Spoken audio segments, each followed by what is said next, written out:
Aujourd'hui, je voudrais mettre un accent sur le côté surnaturel de notre gloire, de notre vie en Christ. Parce que tu es un transporteur, tu es une transporteuse de sa gloire. Et une des raisons pour lesquelles ça ne se voit pas encore, c'est parce qu'il y a quelque chose que nous ne faisons pas comme il faudrait. Il est écrit dans le livre de l'Apocalypse, chapitre 5, verset 10, que Dieu a fait de nous des rois et des sacrificateurs pour Dieu notre Père. Et il dit, et ils régneront. Et toi, tu vas régner sur la terre. Dieu nous a appelés à dominer, à régner, à être aux commandes sur la terre. Même si tu ne le manifestes pas encore, mais c'est la pensée de Dieu et c'est ce que Dieu a fait. Voilà pourquoi nous devons prier pour que ce que Dieu a fait soit manifesté dans ma vie et dans ta vie. Nous sommes des dieux et les dieux règnent. Les dieux parlent, les dieux commandent. Quand il te dit que nous sommes des rois et des sacrificateurs, il te parle de notre dimension divine. Nous sommes des dieux, nous ne sommes pas des gens ordinaires. Plus tu vas dire je suis un dieu, plus tu vas te comporter comme un dieu. Les dieux règnent. Et attention, les gens qui règnent, ils ont une particularité. Dans Ecclésiaste chapitre 8, verset 4, il est écrit, là où se trouve la parole du roi, là il y a la puissance. Les dieux règnent par la parole. Ils commandent par la parole. Qu'est-ce que fait un chef d'État qui rentre en fonction? Il prend des décrets. C'est quoi les décrets? C'est les paroles qu'il déclare. On les met par écrit. Ce sont des paroles, des décrets. Nommer le gouvernement, décret. Nommer les membres, décret. Nommer les cadres, décret. Pourquoi? Il est aux commandes. Il règne. Donc il parle. Si on n'écrivait pas des décrets, on pourrait aussi faire des communiqués. Son Excellence, Monsieur le Président de la République, déclare. C'est un décret. Donc quand toi tu rentres dans la royauté, tu vis comme un dieu. Les dieux déclarent. Les dieux parlent. Les dieux commandent. Les dieux ordonnent. Les dieux annoncent. Une des œuvres que le Saint-Esprit fait quand il vient vivre en moi, maintenant que je suis conscient qu'il est là, je vis la communion avec le Saint-Esprit, une des choses qui va transformer en moi, c'est ma vie de prière. Pourquoi il doit me transformer? Il doit faire de moi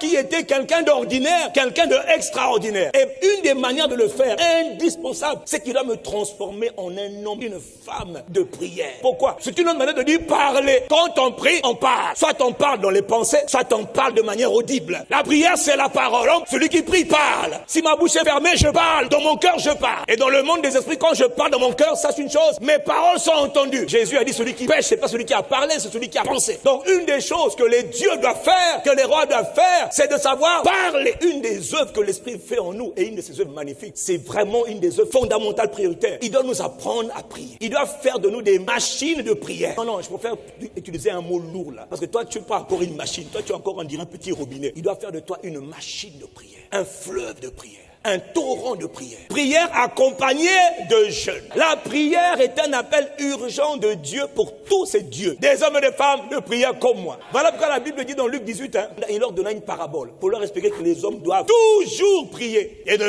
jamais se relâcher. Parce qu'il ne faut pas prier pour prier. On doit prier, parler à Dieu, on doit parler aux circonstances pour voir des changements. Mais quand on prie, il n'y a pas de changement, ça veut dire qu'on prie mal. Le Dieu que nous prions, c'est un Dieu qui écoute les prières et qui exauce les prières. Mais la question que je pose, quand Dieu est venu voir Adam dans le jardin d'Éden, il parlait quelle langue? Puisque prier, la vérité, prier, c'est qu'on parle à Dieu. Mais on parle quelle langue? Quelle était la langue que Dieu parlait, communiquait? Par quel langage Dieu communiquait-il avec Adam? Quel était le langage que Adam et Ève avaient? À partir de Genèse 11, on voit, il est écrit que les habitants de la terre avaient un seul langage. Ils parlaient une même langue. Et dans Genèse 11, on voit que dans leur arrogance, dans leur rébellion, dans leur révolte contre Dieu, ils ont voulu créer la tour de Babel. Et quand Dieu a vu qu'ils créaient la tour de Babel, il dit, ces hommes sont orgueilleux. Il dit, faisons-nous un nom. Ils ont dit, faisons-nous un nom.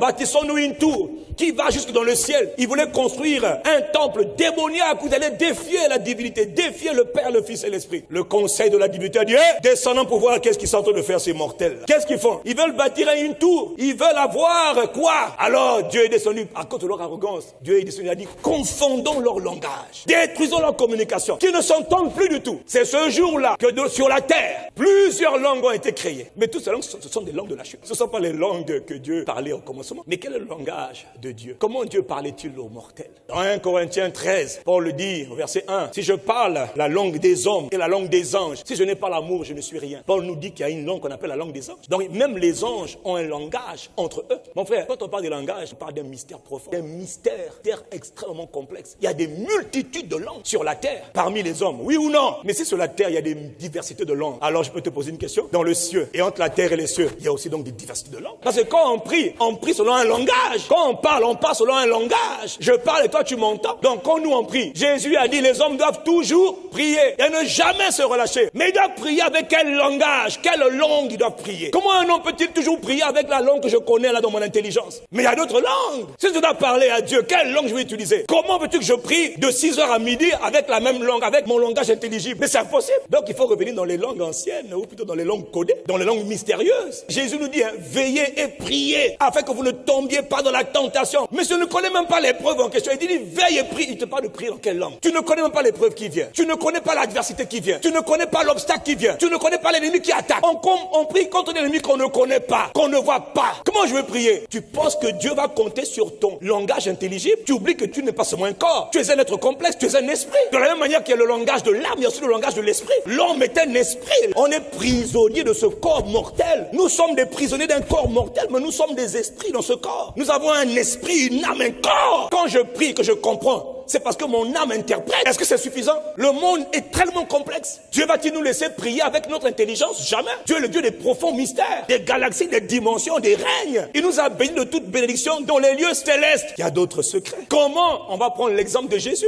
C'est le meilleur exemple. C'est notre modèle. Il a vécu une vie ordinaire. Toutes les prières qu'il faisait avant 30 ans n'ont jamais rien changé. Maintenant, Jésus va vivre son expérience avec la personne du Saint-Esprit. Il va se laisser, dans Luc chapitre 4, que nous connaissons, verset 1, il va se laisser remplir du Saint-Esprit. Mon frère, dès qu'on est rempli de l'Esprit, c'est fini. Distinction vient de s'établir. Un nouveau couloir, une nouvelle porte vient de s'ouvrir dans notre vie. Jésus était rempli de l'Esprit comme toi et moi. Ce qu'il va faire comme expérience, c'est ce que nous, on doit vivre comme expérience. Jésus est rempli du Saint-Esprit. Maintenant, le Saint-Esprit prend le contrôle de sa vie. Il est ivre de l'Esprit. Il est poussé dans le désert. Qu'est-ce que Jésus faisait pendant 40 jours dans le désert? Et dans le jeûne, s'il te plaît. Pourquoi l'Esprit le pousse dans le jeûne? Qu'est-ce qu'il faisait? Il priait pendant 40 jours, mon frère. Il a engagé des prières longues, des prières régulières, des prières consistantes. Mais il priait dans quelle langue? Comment quelqu'un peut aller prier pendant longtemps dans la même langue? C'est impossible. Celui qui vient du ciel, il nous montre qu'il y a d'autres manières de prier. Ta vie n'ira pas loin si tu ne sais que prier dans ta langue que tu connais. Parce que le monde est un monde spirituel. Le spirituel contrôle le naturel. Et toi, tu es trop prisonnier de ton corps, de ton intelligence. Tu remarqueras que quand Jésus a été rempli du Saint-Esprit, il a été poussé dans un moment de jeûne et prière prolongé. Pourquoi? Il était déjà rempli. Est-ce que c'est suffisant d'être rempli? Non, c'était le commencement, l'introduction à un nouveau royaume, à de nouvelles réalités, à de nouvelles dimensions. 40 jours, au bout de 40 jours, il est revenu métamorphosé, revêtu de la puissance du Saint-Esprit. Mais il prie dans quelle langue? À ton avis, il prie dans quelle langue? Ibaro, Naba,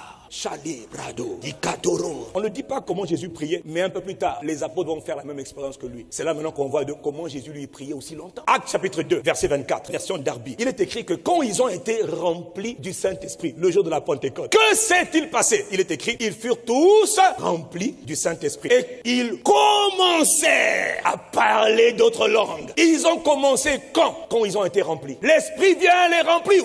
Et automatiquement, il commence la caparadoko et pakaradako à parler d'autres langues, selon que l'Esprit donnait à chacun. Quand tu vis dans la communion avec l'Esprit et que l'Esprit te remplit, une des choses que le Saint-Esprit va t'aider à faire, c'est rapidement de t'apprendre à bien parler. Il va t'entraîner à parler des scripts, des langages codés, des mystères, mais des paroles qui ouvrent les portes, qui détruisent les barrières, qui brisent les chaînes. Oh, Dieu veut te donner cette grâce. Quel langage Jésus parlait sur la montagne de la transfiguration? Pour qu'au bout de dizaines d'heures, brusquement, ses vêtements ont changé. Quelle langue il parlait? La langue des mystères, la langue céleste. Acte 10, Pierre va dans la maison de Corneille pour parler à Corneille de la part de Dieu. Et la Bible dit, pendant que Pierre est en train de parler, le Saint-Esprit descendit sur tous ceux qui écoutaient là. Et la Bible dit comment ils étaient choqués, ils étaient surpris de voir que le Saint-Esprit, le don de l'Esprit, était donné même aux païens. Car il est écrit au verset 46, il les entendait parler en langue. Dès que l'Esprit vient, il veut te pousser dans un nouveau langage. Parce qu'il sait qu'il veut faire de toi un roi. Il veut que tu deviennes un homme mature.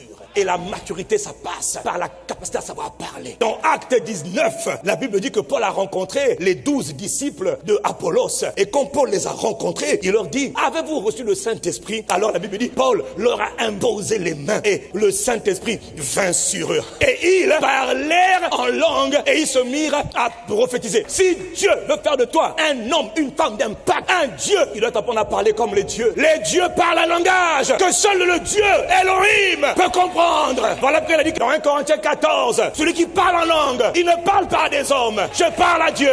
C'est pas seulement notre Père et notre Dieu, au nom de Jésus, nous te rendons grâce. Il dit oui, ça c'est bien. Mais celui qui parle en langue, il rend à Dieu d'excellentes actions de grâce que son intelligence ne peut pas comprendre. Celui qui parle en langue, il prononce des mystères. Celui qui parle en langue, il fait de la musculation spirituelle. Il est en train de s'édifier, fortifier la foi. Celui qui parle en langue, il se transforme lui-même. Il dit, verset 5, oh, je désire que tous vous parliez en langue, mais surtout que vous prophétisiez. Si je prie en langue, il dit, mon esprit est en prière. Donc, sache une chose, quand je suis en train de prier en langue, là, il y a des niveaux de gloire qu'on n'accède pas en disant, Seigneur, aide-moi. Non!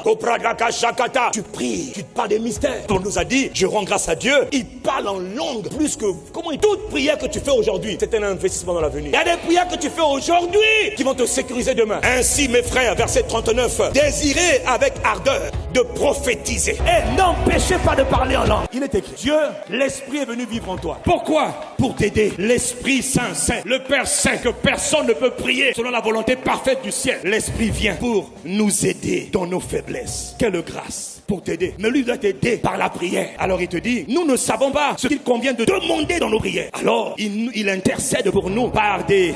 Le mot en français, sachez-le, est un mot qui est complexe. Il parle de gémissement, il parle de soupir, il parle de frémissement, des soupirs, des gémissements, des grognements que la parole ne peut pas expliquer. Des choses que tu ne peux pas dire avec le langage normal. Des paroles qu'on ne peut pas exprimer. Mais l'esprit prend le contrôle.